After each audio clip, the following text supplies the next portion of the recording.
నమస్కారం రాఘవి గారు. నమస్తే అండి. ఒక రిలేషన్షిప్ లేదా ఒక బంధంలో ఎటువంటి బంధమైనా అవ్వచ్చు. ఒక భార్యాభర్తలు కానీ, కుటుంబ సభ్యుల మధ్యలో కానీ, లేదా పిల్లలు ఇంకా వాళ్ళ తల్లిదండ్రుల మధ్య కానీ, ఒక అబ్యూజ్ అనేది లేదా ఒక మానసికంగా కుమిలిపోతారు. చాలా అవుతూ ఉంటాయి. మన చుట్టుపక్కల మనం చూస్తూ ఉంటాము. సో, అసలు అబ్యూజ్ అనేది ఏంటి? అసలు ఈ వేధింపు ఇంత క్లోజ్ వాళ్ళు మనకి ఇలా అబ్యూజ్ చేస్తున్నారు అంటే మనం ఎలా గుర్తించొచ్చు? అండ్ దాని నుండి బయటపడే మార్గం ఏంటండి?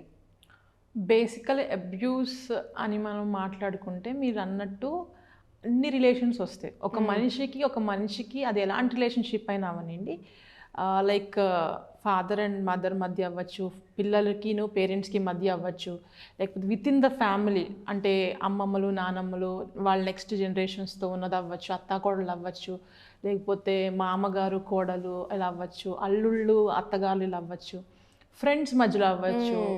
And also coming to like ఎలా అంటే స్కూల్స్ అండ్ కాలేజెస్లో టీచర్స్ అండ్ స్టూడెంట్స్ మధ్య అవ్వచ్చు, అండ్ కార్పొరేట్స్కి వస్తే లైక్ మేనేజ్మెంట్కి ఎంప్లాయీస్కి మధ్య అవ్వచ్చు.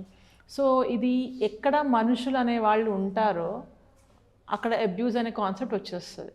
సో మనము ఇక్కడ అర్థం చేసుకోవాల్సిన బేసిక్ థీమ్ ఏంటంటే అండి, ఏ రిలేషన్ అయినా విన్ విన్ సిచ్యువేషన్లో ఉండాలి. మనం గెలుస్తూ పక్క వాళ్ళను కూడా గెలవలాగా ఉండాలి. సో మీరు చెప్పే మనం అనుకున్న ఈ రిలేషన్షిప్స్ అన్నిట్లోనూ ఒక ఇద్దరు ఫర్ ఎగ్జాంపుల్ ఏదో ఒకటి తీసుకుందాం, ఎలా స్టూడెంట్ అండ్ టీచర్ తీసుకుందాం. సో అక్కడ ఎలా మనం గుర్తిస్తాం, ఎప్పుడు ఒక ఈగో అనేది ప్లే చేస్తూ ఉంటుంది. ఒక లెవెల్లో అందరికీ ఈగో ఉంటుంది. సో ఇక్కడ టీచర్ ఏమంటారు, నేను చెప్పిందే కరెక్ట్, నేను చెప్పిందే వినాలి, నువ్వు కనుక ఒకవేళ నన్ను పాయింట్అవుట్ చేసినా లేకపోతే ఈయన మీద కనుక వాళ్ళ మేనేజ్మెంట్ ప్రెషర్ ఉన్నా, ఎందుకంటే పిల్లలందరికీ మార్క్స్ రావాలి, వాళ్ళు ఇంత స్టాండర్డ్ రావాలని ఉన్నా ఆ ఎఫెక్ట్ ఇక్కడ కనిపిస్తుంది. So ultimately the loser or the stressor will be like student ఉంటాడు.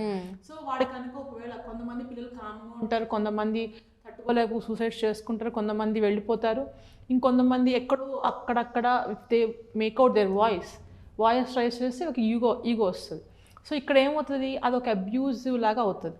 సో అండ్ ఆ అబ్యూజివ్నెస్ కూడా డిపెండ్స్ అపాన్ ఎలా అంటే ఎదుటి మనిషి ఎలా తీసుకుంటున్నాడు. ఇప్పుడు నేను మిమ్మల్ని అబ్యూజ్ చేయాలని బేసిక్గా డామినేటింగో నా ఈగో వల్ల లేకపోతే నాకున్న ప్రెషర్ వల్ల నేను మీతో ఏదో లాగా బిహేవ్ చేయాలనుకుంటున్నా. సో అదొక అబ్యూజివ్లా నేను మీకు చూపించాలనుకుంటా. So I want to have something from you, but ఆ విషయాన్ని నేను మీకు చెప్పాలనుకోను, నువ్వు చెయ్యాల్సిందే అని నేను తిట్టో కొట్టో చెప్పలేను మీకు, బికాస్ మీకు కూడా కొంచెం బ్రెయిన్ పనిచేసిన అడుగుతారన్న ఆలోచన నాకు ఉంటుంది. సో అప్పుడు ఏం చేస్తాను, మీతో ఎలా పని చేయించుకోవచ్చు, అది నాకు మాత్రమే లాభం అయ్యేలాగా ఎలా చేయించుకోవచ్చు. సో మీ కెరియర్ గురించో, మీ హెల్త్ గురించో, మీ సర్కమ్స్టాన్సెస్ ఆలోచించాను, మీ గ్రోత్ గురించో నేను ఆలోచించాను. ఇవేమీ ఆలోచించకుండా నేను జస్ట్ ఈ వీళ్ళు నాకు ఎంతవరకు ఉపయోగపడతారు, నాకు మంచి జరగాలనో లేకపోతే నా ఈగో సాటిస్ఫై అవ్వాలని ఎలా చేయించుకోవచ్చు మీతో అని నేను ఆలోచిస్తూ ఉంటాను. సో ఇప్పుడు కార్పొరేట్స్ తీసుకుందామండి, దే కాంట్ అబ్యూజ్ లైక్ డైరెక్ట్గా అబ్యూజ్ చేయలేరు because of norms and conditions ఉంటాయి కాబట్టి దే కాంట్. అప్పుడు ఏం చేస్తారు, ఎలా చేయించుకుంటే బెటరు అండ్ ఆ చేయించుకునే పద్ధతిలో మీ గ్రోత్ నేను ఆలోచించాను. సో అది కూడా ఒక అబ్యూజివ్ లాగా ఉంటుంది. బట్ మనం గమనించాం, ఎందుకు గమనించమంటే అందుకు తిట్టేది లేదు, కొట్టేది లేదు, and I'm not making anything nonsense there.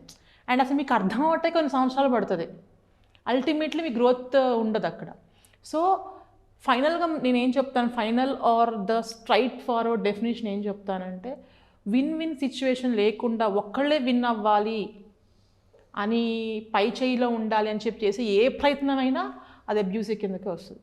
For example ఫిజికల్గా అనుకోండి, నేను కొట్టి చేపిస్తాను అనుకోండి, అర్థమైపోతుంది, బికాస్ వెంటనే తగ్గుతుంది కదా బాడీకి దెబ్బ, ఈజీగా అర్థం అవుతుంది పెయిన్ నాకు. అదే మనసుకు అనుకోండి, మనసుకు తగిలిన పెయిన్ నాకు అర్థం అవటానికి కొందరికి వెంటనే టైం పడుతుంది, అర్థం చేసుకుంటారు, కొందరు టైం తీసుకుంటారు. అసలు ఇంకొందరు నేను ప్రశాంతంగా ఉండాలి అంటే అసలు నాకు జరుగుతుంది మొత్తం పాజిటివ్గానే ఉంది అని అనుకునే వాళ్ళు ఉంటారు. వీళ్ళు చాలా dangerous. I have seen some people అన్నీ పాజిటివ్గా చూద్దాం, పాజిటివ్గా ఉంటుంది లైఫ్, నాకు ఎదురుపడ్డ ప్రతి ఒక్కళ్ళతో పాజిటివ్గా ఉంటాను నేను అని అంటే నీకు నెగిటివ్ చేసేవాళ్ళు ఎలా కనిపిస్తారు. ఎదుటి మనిషి చేస్తున్నారు అనుకోండి, మీకు అర్థం కాదు, మీకు అర్థం కాకపోతే పాజిటివ్గా ఉందాం అంటే ఇప్పుడు పీస్కి లైక్ ఏదో బ్రాండ్ అంబాసిడర్లో ఫీల్ అవుతుంది, అంటే రియాలిటీని వాళ్ళు యాక్సెప్ట్ చేయరు. And what they feel is ఇంటర్నల్గా లైక్ వెరీ ఇంట్రెస్టింగ్ క్యారెక్టర్స్ అనమాట. వాట్ దే ఫీల్ ఈజ్ నేను పాజిటివ్గా నాకు అంతా పాజిటివే వస్తుంది, నేను ఏమి ఇస్తే నాకు అదే వస్తుంది అన్న థింకింగ్లో ఉండి కొన్ని పెట్టుకుని అదే రకంగా చూస్తారు. సో మీరు వచ్చి నన్ను ఒక అబ్యూజివ్ ఒక మాట అన్నా వాళ్ళు ఏదో అన్నారులే, ఒక్కొక్కసారి అన్నారా దానికి మీనింగ్ అది కాదు అంటే అల్టిమేట్ పాజిటివ్నెస్ అనమాట. అంటే రేపు పొద్దున ఎప్పుడైనా టోటల్గా వాళ్ళ వల్ల కొలాప్స్ అయిపోతే తప్ప అప్పటి వరకు మీకు రికగ్నైజ్ చేయరు అసలు. ఇలాంటి కేటగిరీస్ కొంతమంది ఉన్నారు, ముఖ్యంగా లైక్ 50s, ఇప్పుడు 50sలో 60sలో ఉండే వాళ్ళు ఉన్నారు. బికాస్ వాళ్ళు ఆల్రెడీ అబ్యూజివ్లో ఉండి ఆ అబ్యూజివ్ నుంచి మా ఆయన కొడుతున్నాడు, తిడుతున్నాడు, లేకపోతే రకరకాల అనుమానిస్తున్నాడు, వీటిలన్నిటినీ బయటికి చెప్పుకుంటే అరే భర్త వదిలేసి వచ్చింది, లేకపోతే పిల్లలకి అన్యాయం జరుగుతుంది అని చెప్పి అంటారని ఆ భయంతో అక్కడే కొన్ని 25 ఏళ్ళు 30 ఏళ్ళు ఉండిపోయి, ఆ ఉండిపోయిన దాంట్లో 25-30 ఏళ్ళు తను ఉండాలంటే ఏం చేసుకోవాలి, తనకు సెల్ఫ్కి ఏదో చెప్పుకోవాలి కదా, something she should give something inputs to her brain. అప్పుడు ఆవిడ ఏం చేస్తుంది, ఏదో తిట్టాడు, ఏదో అన్నాడు, ఏదో చిరాకులో అన్నాడు, ఆయన ఏదో భర్త కదా ఏదో ఉంటుంది, భార్యను కదా ఓకే, ఇలా ఏంటంటే కొన్ని సంవత్సరాల పాటు వాళ్ళని వాళ్ళే మ్యానిపులేట్ చేసేసుకుని this is what the life is, ఇలాగే ఉండాలి అని పాజిటివ్గా ఉండడానికి ట్రై చేస్తారు.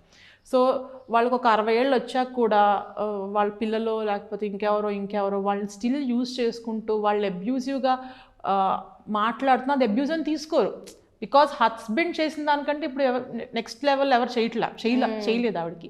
అప్పుడు ఏమనుకుంటారు, okay let me take it positive, ఎంత కూల్గా ఉంటే అంత మంచిది, ఎంత కూల్గా ఉంటే అంత మంచిది అనుకుంటారు. కానీ లిటరల్లీ చెప్పాలంటే టోటల్గా నేలమట్టం అంటారు చూసారా, లైక్ గ్రౌండ్ లెవెల్కి వెళ్ళిపోయే వరకు వాళ్ళు అలాగే ఉంటారు.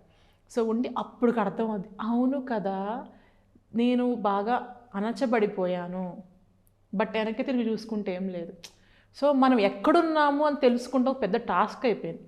It can be in any relationship. ఇప్పుడు వైఫ్ అండ్ హస్బెండ్ మధ్య అయితే ఈజీగా అర్థమవుతుంది. దట్ ఈస్ ద రీజన్ కదా ఇప్పుడు డివోర్స్ అవి తీసుకుంటున్నారు.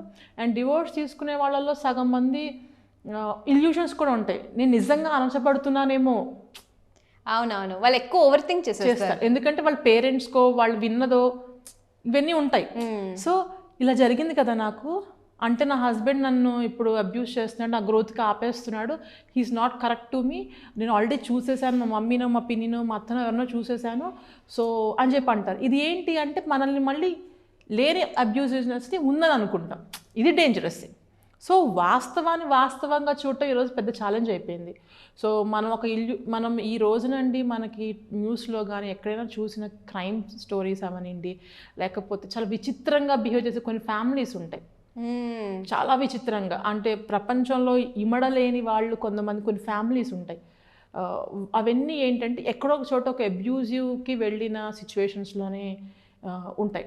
అంటే ఆ అబ్యూజివ్ అనేది వాళ్ళ లైఫ్లో ఎక్కడో ఒక చోట ఏదో ఒక రిలేషన్షిప్ లేకపోతే వాళ్ళు నార్మల్గా ఉండలేరు. And at least they can't try to వాళ్ళు ఓవర్కమ్ చేయడం ట్రై చేయలేరు.